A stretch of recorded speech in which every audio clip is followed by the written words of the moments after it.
I stand before you today to deliver a message that has the power to transform your lives. It's a message about growth, suffering, and the inextricable link between the two. You cannot have one without the other. To grow, you must suffer. It's an immutable law of this universe. Let me be clear from the outset, I'm not here to coddle you or shower you with platitudes about how life is a bed of roses if only you think positively. That's surface level nonsense that does nothing to prepare you for the realities you'll face. Life is difficult. It's a struggle. It will pummel you with obstacle after obstacle until you either surrender or elevate yourself through that suffering. The choice is yours: remain stagnant and wither, or embrace the suffering, metabolize the pain, and emerge stronger, wiser, more resilient on the other side. Those are the only two paths available. There are no shortcuts, no easy roads to travel. Growth demands sacrifice. It demands you pour out blood, sweat, and tears. It's the hidden price of admission to a life of depth and meaning. How many of you have encountered people who speak constantly of their grandiose ambitions but never take the first step to realize them? These are the dream builders. People who construct incredible castles in the realm of fantasy but lack the fortitude to start laying the first actual bricks in reality. When the inevitable suffering arrives, when it's time to make concessions, endure discomfort, and expend real effort, they fold like a house of cards. Their dreams were just that, dreams, insubstantial wishes with no foundational struggle. True growth cannot be achieved through positive thinking alone. It's a philosophy designed to soothe those who would rather live in a delusional haze than confront the harsh gusts of this existence. Positive thoughts are flimsy shelters against the storms that will batter you. A firmly constructed and tempered spirit is the only refuge that will spare you from being scattered to the winds.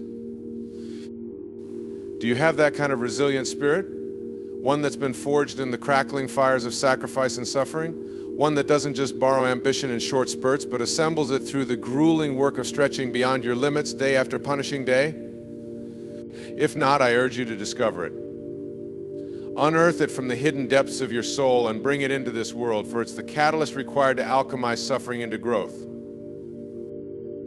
You see, without suffering, there is no forward progression.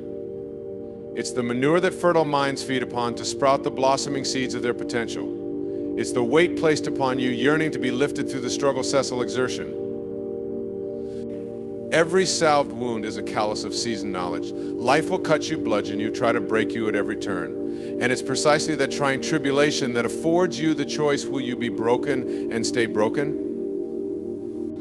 Or will you reform the shattered shards into an entity of unbreakable resolve? The story of human progress is written by those who choose the latter path, who opt to transpose their suffering into strength and use it as fuel to hurdle over life's unavoidable obstacles. The artists, champions, leaders, innovators, all have been crushed under the weight of their endeavors. It was the conscious decision to alchemize that pain into growth that elevated them to stand head and shoulders above the resigned masses. For what is ambition if it's never stress tested? What is the dream if you never sweat to see it accomplished? Suffering is the tempering fire. It's the storm that clears the dead branches and decay away, permitting fresh saplings of growth to reach towards the warming light. From the fertile ashes of the old and outdated, the new is nourished and permitted to break through the surface. There is no progress without this cycle, and no birth without labor pains. If you have avoided suffering, you have avoided growing. You have stunted your evolution and calcified in the complacency of childish daydreams, but I have faith that this does not describe you. I can see the dormant phoenix within you awaiting its cue to burst into brilliant combustion and take to the skies on its journey of continual rebirth. So let this be the spark that ignites your transformation. Shed the fear of suffering like dead weight that anchor tethering you to a shallow existence. Instead, open your arms and embrace it as the catalyst for your grandest growth yet to transpire.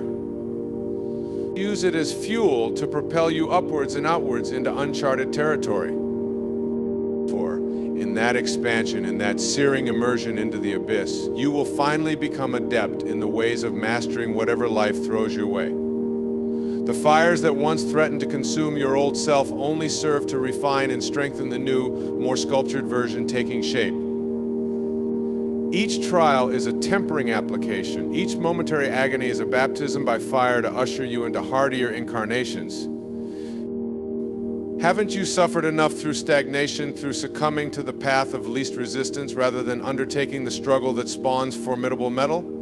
Even if your bones ache under the strain of ascension, isn't that more rewarding than ceasing to build altogether?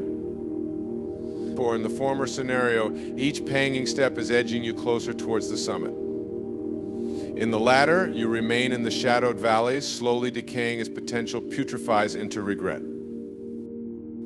This is your wake-up call, the clarion reckoning to stop postponing the suffering that catalyzes your inexorable growth.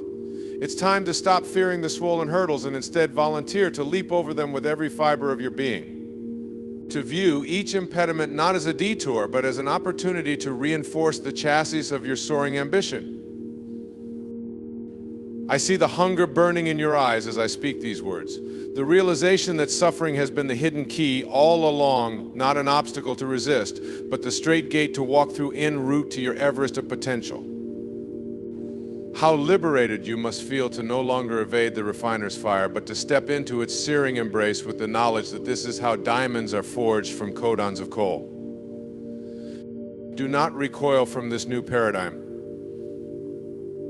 Run headfirst and realize that the pain is temporary, but the growth is transcendent. That discomfort is the midwife that ushers your fledgling dreams into a reality more breathtaking than your previous daydreams could have ever conceived.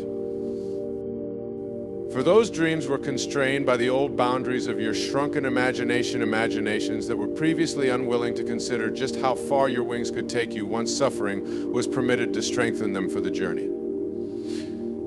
Complacency is the enemy of those with the courage to discard it. So let this speech be the final whispers that rouse your inner phoenix from its prolonged dormancy. The simmering embers that spark an inferno within your spirit that craves expansive growth through the consumption of life's challenges. For only once you opt to endure the purifying furnace of suffering will you emerge as the unbreakable, ever-evolving soul you were destined to become. My message is this: to grow you must suffer. That is the immutable law governing any substantive progress. But it's your choice whether you'll meekly avert this reality or rise up like a Promethean revolutionary to steal the flame that illuminates your grandest metamorphosis yet.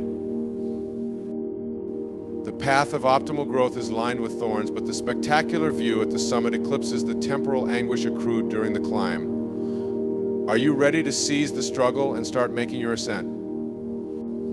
Then shoulder your burden, brace against the gale headwinds, and step forward into this beautiful, punishing world with a spirit sharpened enough to cleave its way towards new horizons.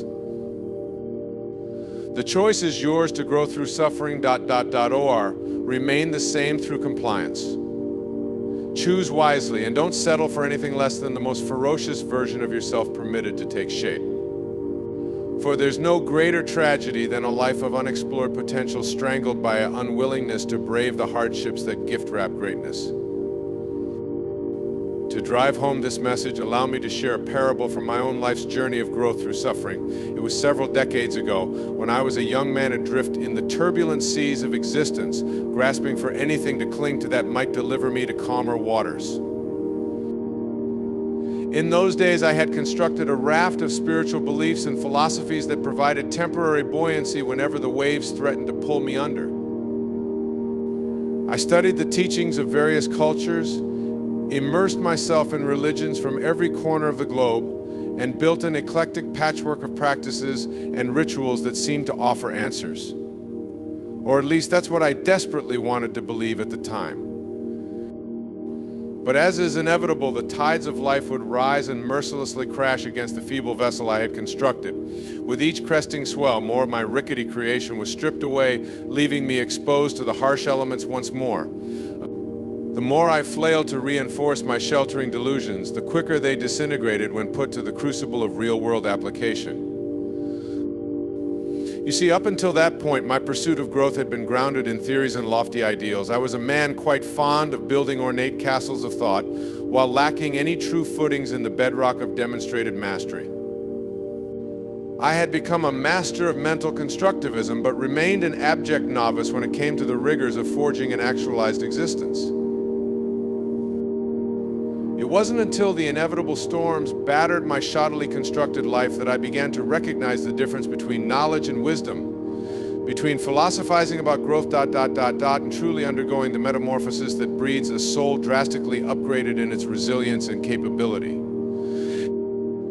In those tumultuous times, my mind was forced to shed its reliance on conceptual frameworks and pseudo-insights that could no longer keep me afloat.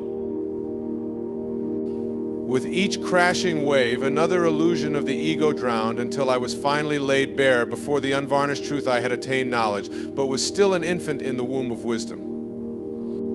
And like an infant, I would need to be reborn in a drastically phased iteration if I hoped to develop the faculties to survive the tempests that awaited.